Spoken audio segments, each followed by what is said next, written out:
SMS nggak ngerti jempol. Itu paling kurang aja.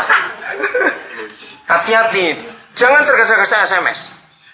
Pikir dulu sebelum SMS, sebelum ngomong. Ya, kenapa? Saudara harus tahu itu. Kenapa saya paling begitu ada orang salah paham, saya akan cepat selesaikan. Kenapa itu membuat ketidaksehatian? Kenapa kalau ada orang yang ngomongnya nggak jelas pakai SMS saya panggil, ayo ketemu langsung. Saudara harus tahu itu. Karena alasan ini. Begitu kita nggak sehati, kita celaka sekali. Setan yang menang, setan yang menang. Jadi suami istri belajarlah dari tubuh kita sendiri. Itu penting sekali sekarang. Efesus yang keempat, ayat 25 sampai 27. Hukum pernikahan. Kenapa Tuhan berkata, jangan ada dusta di antara kamu. Karena kalau kamu berdusta, sebagai sesama anggota tubuh itu celaka sekali. Kenapa Tuhan berkata begitu? Sama seperti tubuh kita. Kalau kita berdusta, tubuh kita yang berdusta, celaka sekali. Saudara, dalam istilah ayat 25 itu saya kagum, betul? Buanglah dusta, ada kata itu 25?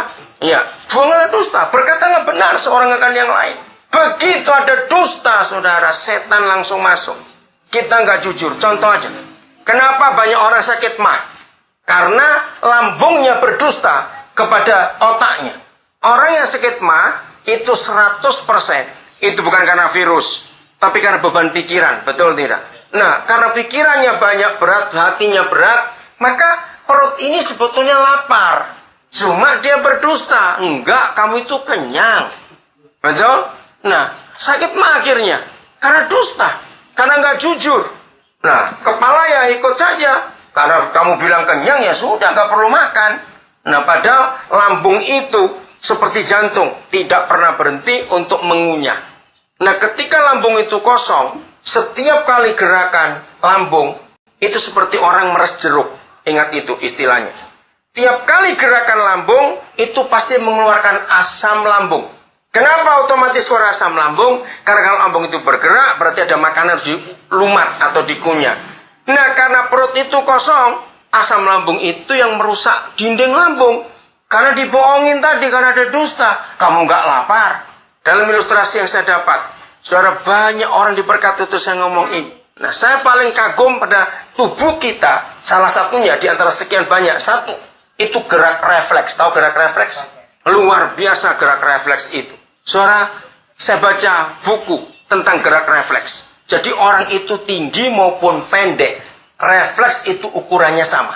Sama seperti berputarnya darah. Ya, satu kali siklus putaran dari jantung sampai ke kaki, ke kepala, kembali ke jantung. Itu cuma 18 detik sampai 21 detik.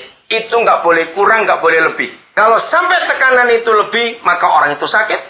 Tekanannya kepelanan pun, orang itu sakit. Harus 18 sampai 21 detik. Bayangkan, mesin pompa merek apa bisa nyanyi jantung kita?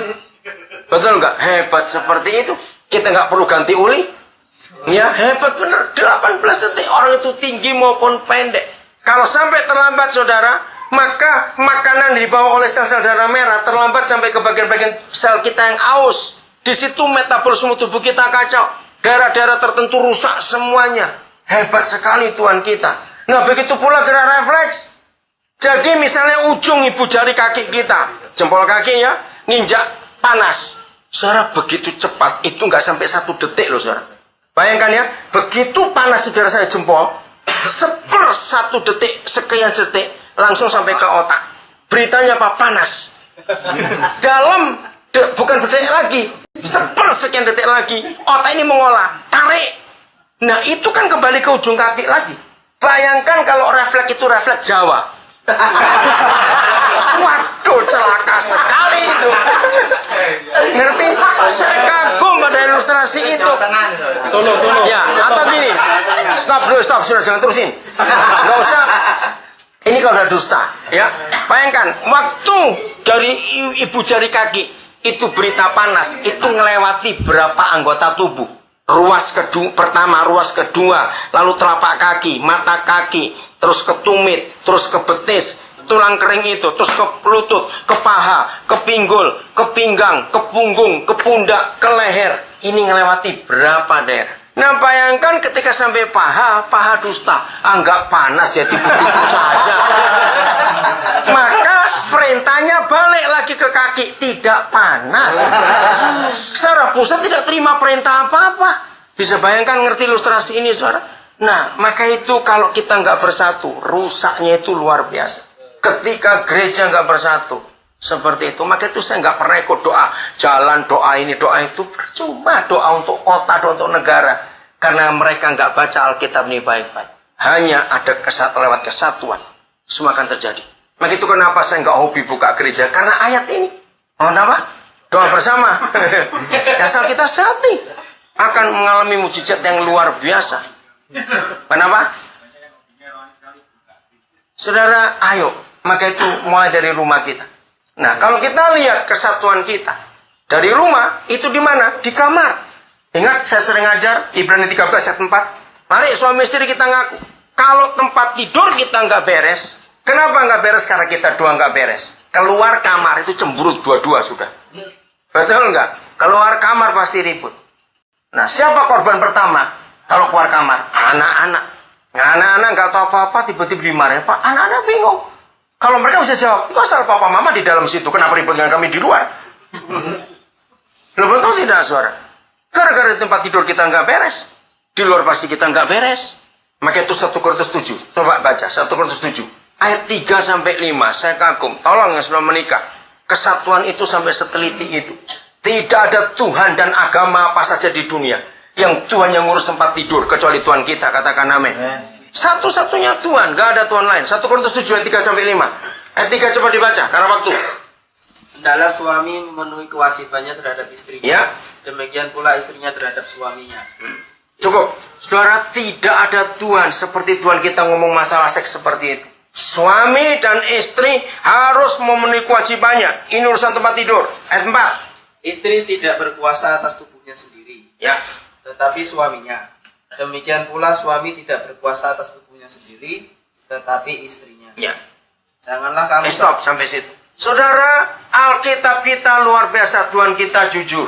Saya mengajarkan banyak pendeta bahas masalah seks di mimbar, tidak apa-apa. Ingat suami istri, setelah kita menikah, masing-masing tidak punya hak atas tubuhnya sendiri.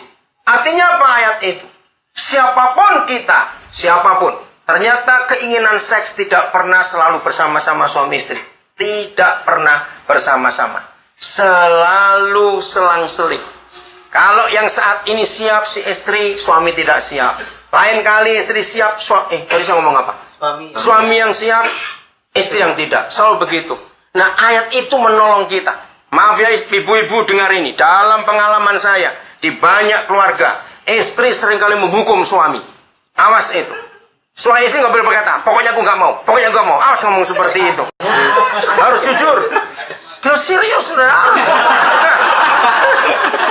Nggak boleh berkata harus mau. Awas itu.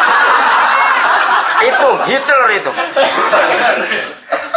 Jadi gini, arti ayat 4 itu luar biasa. Kalau yang tidak siap, itu harus main bulu tangkis lagi.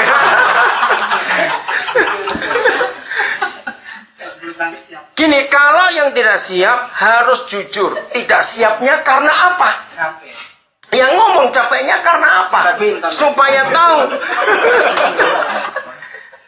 Jadi nggak boleh, pokoknya aku nggak mau. Tidak boleh kata itu, harus terbuka. Supaya yang siap nolong yang tidak siap.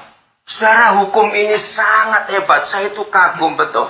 Sampai urusan sekecil yang papa itu ngurus. Karena dia mau kesatuan hati kita. Dia mau kita satu hati.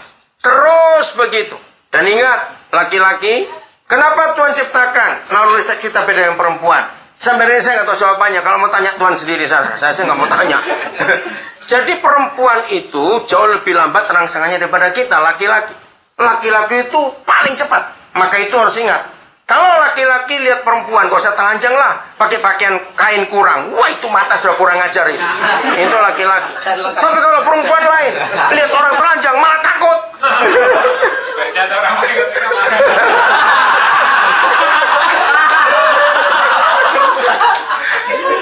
Nah, itu bedanya laki dengan perempuan.